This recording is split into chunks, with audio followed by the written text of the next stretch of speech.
membantu penyerapan kalsium lebih cepat pada tulang. Bye tulang kaku, bye-bye faktor U. Entrasol. Sebelum menentukan pilihan, ketahui kompetensi, pemaparan konsep, dan adu gagasan para calon pemimpin daerah. Ikuti rangkaian debat publik kedua, calon gubernur dan calon wakil gubernur Jakarta, Minggu 27 Oktober, pada jam-jam berikut, live di Kompas TV. Bye tulang kaku, bye-bye faktor U. Entrasol.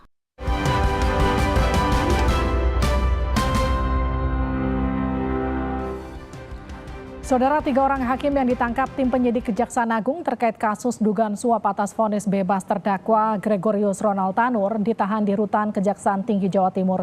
Kepala Kejaksaan Tinggi Jawa Timur menyebut ada potensi tersangka baru dari kasus pemberi suap kepada Hakim Pengadilan Negeri Surabaya. Namun ia tidak merinci lebih jelas siapa tersangka baru pemberi suap hakim yang memvonis bebas terdakwa Gregorius Ronald Tanur. Untuk memeriksa keluarga Ronald Tanur. Nah, apakah kalau itu pemberi suap? Iya, pemberi suap. Pemberi suap. Jadi kita tim penyidik lah yang bekerja. Untuk kemungkinan bertambahnya tersangka dalam kasus suap ini. Nah, kalau kita mengungkap siapa penyuapnya. Terus teman-teman untuk kegiatan penyidikan, penggeledahan, penangkapan kita fasilitasi semuanya. Tapi untuk materi atau substansinya itu adalah kewenangan kami. Direktorat Penyidik Jampitsus Kejaksaan Agung Republik Indonesia masih mendalami kasus tertangkapnya 3 hakim Pengadilan Negeri Surabaya. Sejumlah dokumen yang ditemukan masih didalami tim penyidik, di antaranya asal aliran uang hingga adanya perjanjian kesepakatan. Perkembangan hukum berikutnya, dan tentu pada kesempatan itu kami melakukan penyelidikan dengan tertutup untuk membuat terang apakah memang ada peristiwa pidana.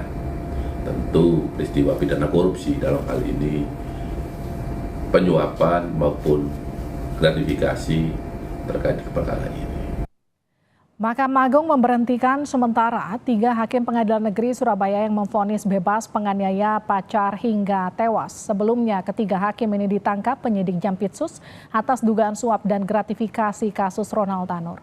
Jubir Mahkamah Agung Yanto menyatakan ketiganya bisa dipecat jika terbukti menerima suap untuk menjatuhkan vonis bebas Ronald Tanur. Ketiga hakim tertangkap tangan oleh penyidik Jaksa Agung Muda Tindak Pidana Khusus atas dugaan suap dan gratifikasi kasus Ronald Tanur penganiayaan berujung kematian. Mahkamah Agung merasa kecewa dan prihatin karena peristiwa ini telah mencederai kebahagiaan dan rasa syukur terhadap rekan-rekan hakim seluruh Indonesia atas perhatian pemerintah yang telah menaikkan tunjangan dan gaji hakim berdasarkan revisi PP nomor 94 tahun 2012 tentang hak keuangan dan fasilitas hakim yang berada di bawah Mahkamah Agung dengan PP nomor 44 tahun 2024 tentang perubahan ketiga atas PP nomor 94 tahun 2012. Terhadap 3 orang hakim Pengadilan Negeri Surabaya tersebut setelah mendapatkan kepastian dilakukan penahanan oleh Kejaksaan Agung, maka secara administrasi hakim tersebut akan diberhentikan sementara. Juru bicara Mahkamah Agung, Hakim Agung Yanto menyebut Mahkamah Agung telah membatalkan vonis Ronald Tanur dari bebas jadi 5 tahun penjara. Yanto menyebut keputusan itu keluar sehari sebelum ketiga hakim Pengadilan Negeri Surabaya terjerat operasi tangkap tangan. Nama terdakwa Gregorius Ronald Tanur, anak dari Irwar Tanur, pada tanggal 22 Oktober 2024, 1 hari sebelum Kejaksaan Agung melakukan proses hukum terhadap 3 oknum hakim Pengadilan Negeri Surabaya tersebut, menjatuhkan pidana kepada terdakwa oleh karena itu dengan pidana penjara selama 5 tahun. Keluarga korban Dini Sera Afrianti menyebut sedikit lega atas vonis terdakwa Ronald Tanur di Mahkamah Agung. Meski demikian, keluarga mengaku hukuman 5 tahun belum setimpal dengan perbuatan terdakwa. Keluarga Dini juga merespon penangkapan 3 hakim yang diduga terlibat dalam suap vonis bebas Ronald Tanur di Pengadilan Negeri Surabaya. Ayah Dini menyebut lega atas vonis MA dan penangkapan hakim yang diduga menerima suap. Itu seperti apa Pak? Ya rasanya gimana, lega lah hati ini. Lega. Yang dulunya itu kecewa, sakit hati. Setelahnya mendengar dulu pertama kali itu katanya divonis bebas. Tapi sekarang ini udah lega lah. Mendapatkan kabar malam tadi, mendapatkan kabar katanya hakim itu dipecat tiga-tiganya, ditangkap lah. Sekarang udah ada di rutan katanya, dan satu pengacara wanita katanya gitu.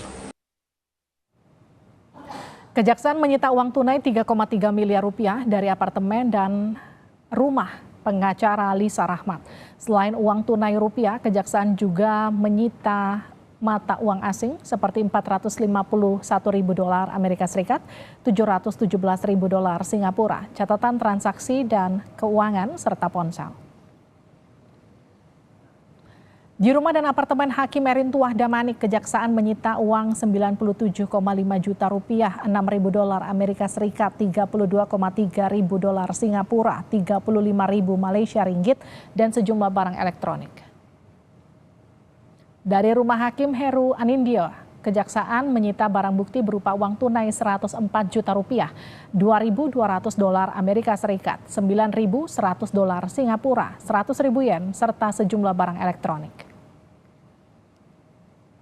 Dari rumah Hakim Mangapul, Kejaksaan menyita uang tunai 24 juta rupiah, $2.000 Amerika Serikat, $32.000 Singapura, dan sejumlah barang elektronik. Kejaksaan masih mendalami siapa saja yang terlibat dalam dugaan pemberian suap dan gratifikasi dan kemungkinan adanya nama lain yang bisa jadi tersangka. Lebih dalam kita akan berbincang dengan Direktur Penyidikan Jaksa Agung Muda Tindak Pidana Khusus Kejagung Abdul Qohar. Pak Qohar, selamat malam. Selamat malam, Mbak Livi. Pak Qohar, bagaimana Kejaksaan bisa mengungkap indikasi adanya suap dari kasus ini?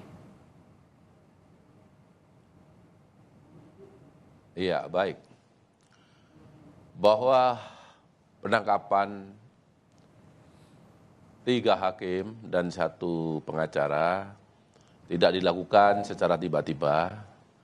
Namun jauh sebelum itu, para penyidik di Jampitsus yang tergabung dalam Satgas Penyidikan P3 TPK melakukan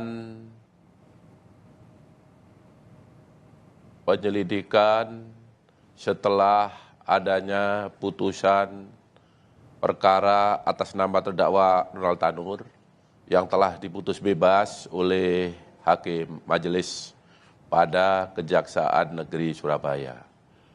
Kita tahu bahwa dalam putusan tersebut menimbulkan kontroversi khususnya dalam masyarakat lapisan bawah, sehingga dari sanalah kita turun secara diam-diam, kita turunkan tim penyelidik, dan di sana kita menemukan ada indikasi peristiwa pidana. Tentu sebelum kami menyimpulkan ada peristiwa pidana, kita telah minta keterangan beberapa pihak secara tertutup, dan juga kita ada bukti elektronik terkait dengan pertemuan hakim dan pengacara terdakwa. Baik, Pak Qohar, maaf saya potong. Yang jadi pertanyaan gini, bukti pertama yang mengarah ke suap apa sehingga kemudian Kejaksaan bisa menelusuri ini? Apakah berasal hanya dari kecurigaan vonis bebas atau ada bukti lain yang kemudian membuat Kejaksaan yakin menelusuri kasus ini karena ada dugaan suap dan juga gratifikasinya? Ya, tadi saya lanjutkan Pak ya. Setelah kami menemukan bukti elektronik dan ada indikasi pertemuan dan keterangan saksi, kami tingkatkan perkara ini ke tahap penyidikan karena sudah ditemukan 2 alat bukti. Ya.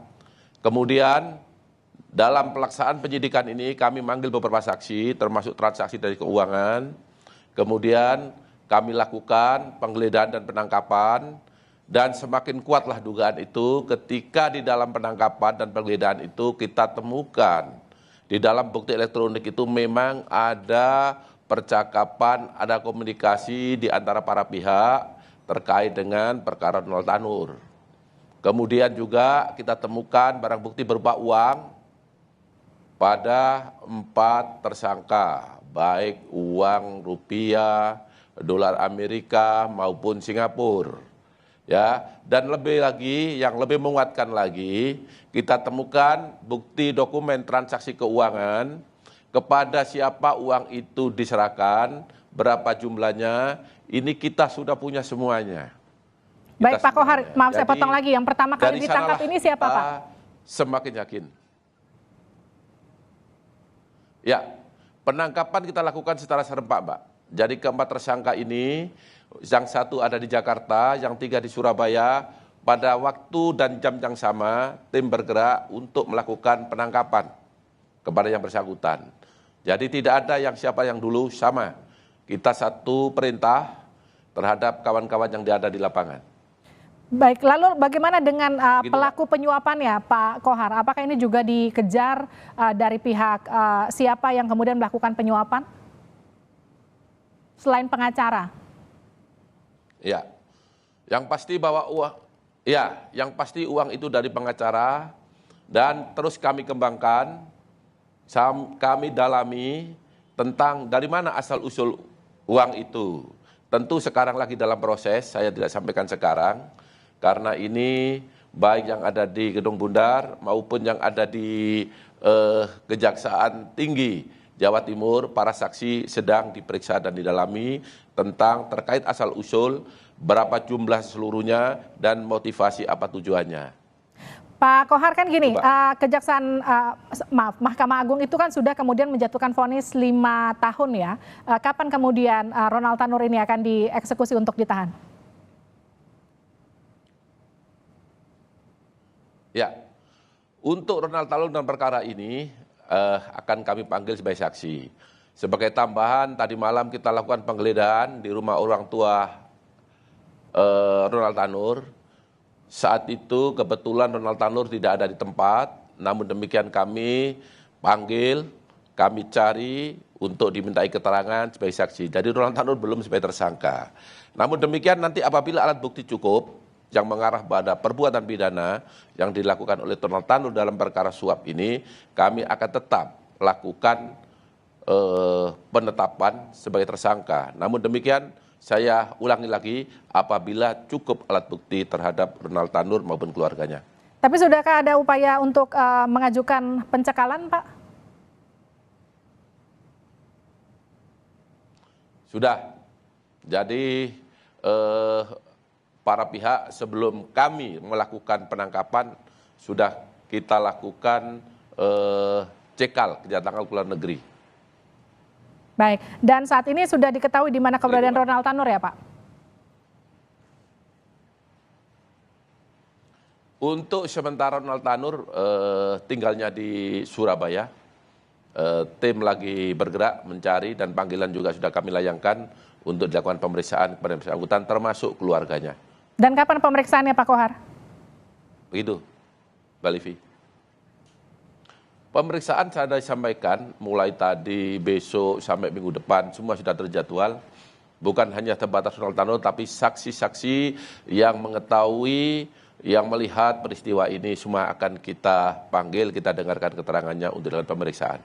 Baik, terima kasih Pak Kohar sudah bergabung bersama kami di Sapa Indonesia Malam. Kita tunggu nanti update selanjutnya dari kasus ini. Sehat-sehat selalu Pak.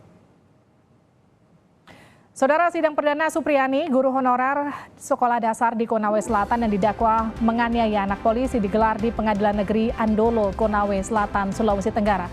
Simak informasinya usai jeda.